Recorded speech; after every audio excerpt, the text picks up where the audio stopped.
that his party did during that undeclared period of war between France and the United States. And the most serious of those was the Alien and Sedition Acts. Now, what was the purpose of the Alien and Sedition Acts? When it was all said and done, what was the purpose of the Alien and Sedition Acts? We talked about what they were, series of laws. What was the purpose for them? Well, yeah, part of it was to make it more difficult for foreigners to become citizens and have influence in American politics. But on some level, go ahead, Josh. They said it was to protect national security by silencing dissent.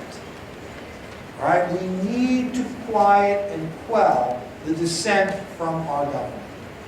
I mean, remember, the Federalists were convinced that a conspiracy was afoot, that the French were going to invade and conspire with the no-good treasonous Republicans to overthrow the government and replace it with one that was sympathetic to French revolutionary ideas.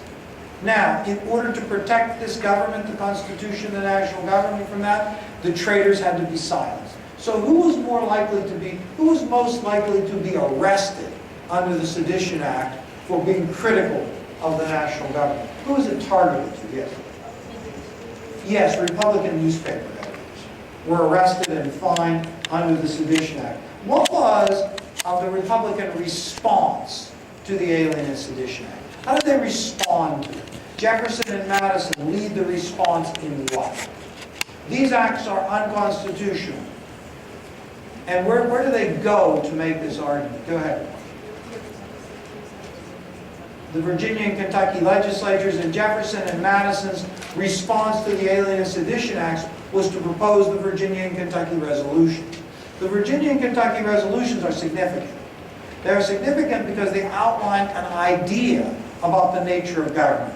What Jefferson and Madison argue is that, look, the Constitution is a compact of states, and therefore the states themselves can interpret the constitutionality of federal action.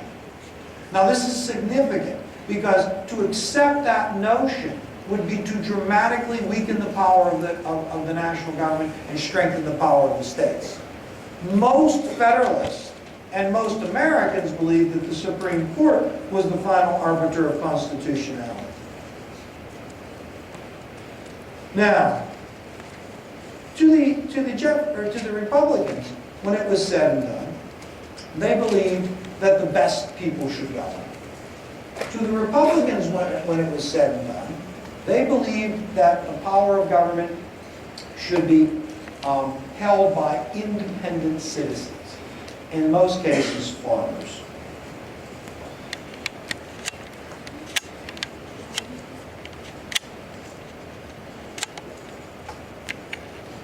Now, the debate between the Federalists and the Republicans raged in the 1790s and intensified in that time period, making the election of 1800 a contentious one.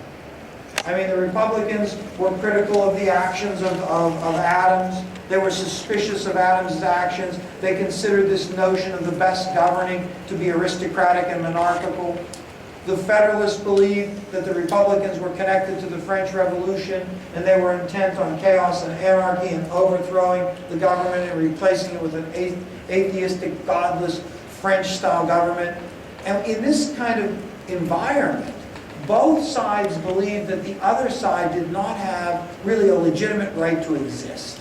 That the Federalists believed that the Republicans were dangerous, and the Republicans believed that the Federalists were monarchists.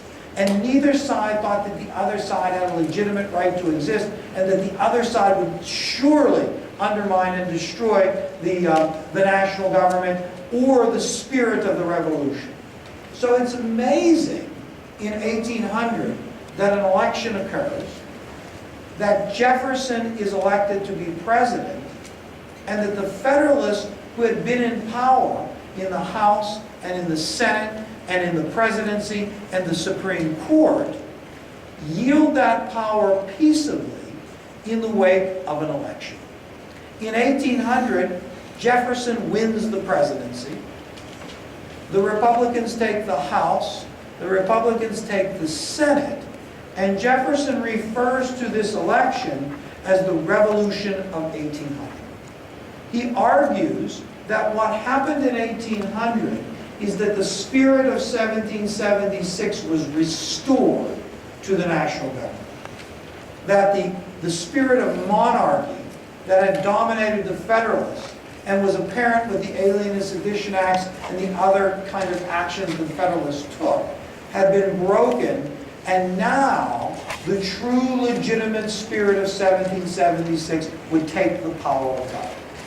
And so Jefferson was inaugurated into the presidency dramatically in 1801, to the dismay really of the world. I mean, in some ways, the election of 1800 and Jefferson's inauguration in 1801 is one of the finest hours in American history. It was proof to the world that a people could purposely and peaceably decide who they wanted to govern, and that they could replace one group of people with another group of people that were absolutely in opposition to each other, without bloodshed and without insurrection and revolution. The peaceful transfer of power. It was a remarkable thing when it happened in 1801, and it's a remarkable thing now. Now, when Jefferson took office, we said that he attempted to employ his ideology. Jefferson believed that the best government was the least government, and that a small, unintrusive national government was the best way to preserve the liberties of the people. The biggest threat to liberty, the biggest threat to the Republican experiment, to the Jeffersonians, was government. To the Federalists, the biggest threat to the Republican experiment was anarchy and interest. When the Republicans believed that the Federalists believed that the only way the Republican experiment would be preserved is if the best people governed for the sake of everyone else. That the power of government just simply couldn't be trusted to the average man. It was too important and too complicated. Jefferson is going to try to kind of reverse that. Jefferson is going to say, no, look, we can move the power of government closer to the people, weaken the federal government, kind of reduce its influence and power, and allow the states and local governments to have more autonomy, because we can trust the people to influence. So we talked about some of the things that Jefferson had done. We talked about, reducing the size of the Army, reducing the size of the Navy, cutting the size of the budget, the diplomatic corps, trying to shrink the power of government. One thing your textbook points out, I didn't point this out too much in our discussion, so I didn't ask many questions about it, is Jefferson does not dismantle the second bank or the first bank of the United States.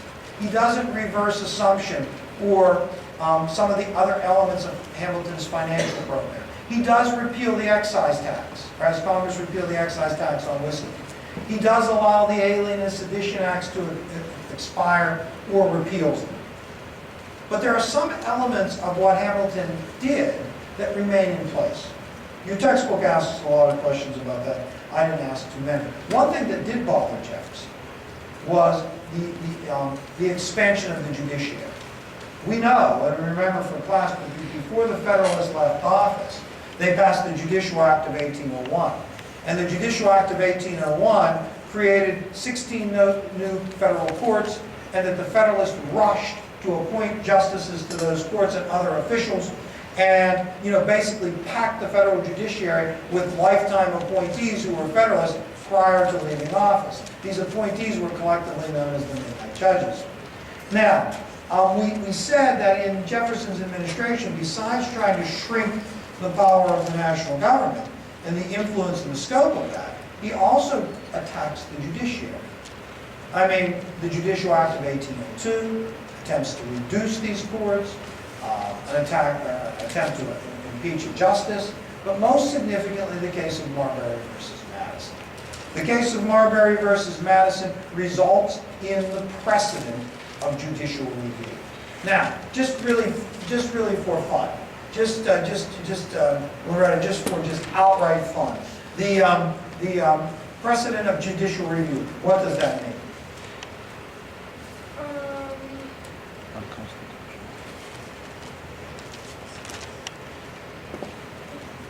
Would you mind if I ask Colton? Says Congress had the right to be acts on constitution? No, the Supreme Court. The precedent of judicial review is that the Supreme Court has the final discretion in judging the constitutionality of any body, of states, state legislatures, the action of state officials, and of the National Congress. Who gets to determine whether an act of Congress is constitutional? Remember, Jefferson and Madison said the state legislatures determine that.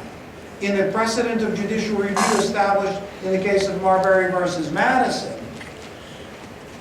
Marshall established a precedent where he declared an act of Congress to be unconstitutional. Anybody remember what act of Congress he declared unconstitutional in that case? Go ahead. Part of the Judiciary Act of 1793. 1789, but that's wonderful that you remember that. It was a portion of the Judicial Act of 1789 that he declared unconstitutional. That's terrific, right? And that established a precedent that endures to this day. And so that is a significant... Oh, who was the Chief Justice that made that ruling that we said was the Chief Justice of the Supreme Court for 34 years, one of the midnight judges, and maybe the most significant jurist in American history, John Marshall. And he was a Federalist, you recall. Remember? John Marshall. Oh, the hour is getting late, so we must move quickly. The most important foreign policy, I don't know if it's the most important foreign policy action, but there are three major foreign policy actions that occur in the Jefferson administration. One is Jefferson dispatching troops and Navy to deal with the Barbary pirates. And you can read a little bit about that. Certainly a second one is the Louisiana Purchase. I don't know how much credit you give Jefferson for the Louisiana Purchase. Right?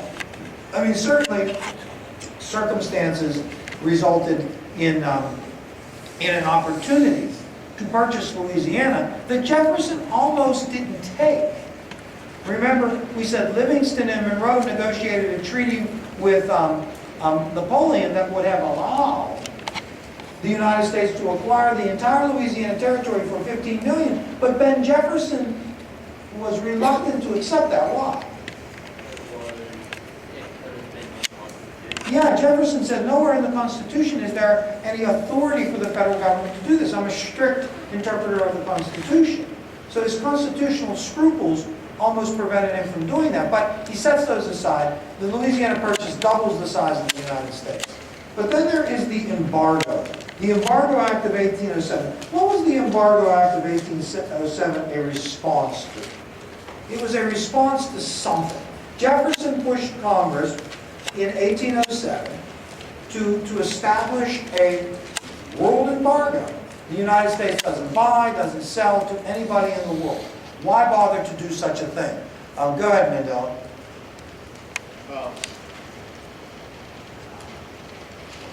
The Embargo Act 1807, yes. What was happening? Go ahead, Sri.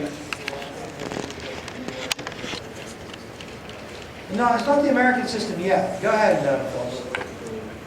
Oh, so you are saying that the Napoleonic Wars between France and England had broken out, and England was attempting to manipulate our neutrality. We were neutral in those wars, but they didn't like our neutrality, so they were preventing us from trading. They were confiscating our cargoes, harassing our crews, impressing our sailors, and we didn't like it.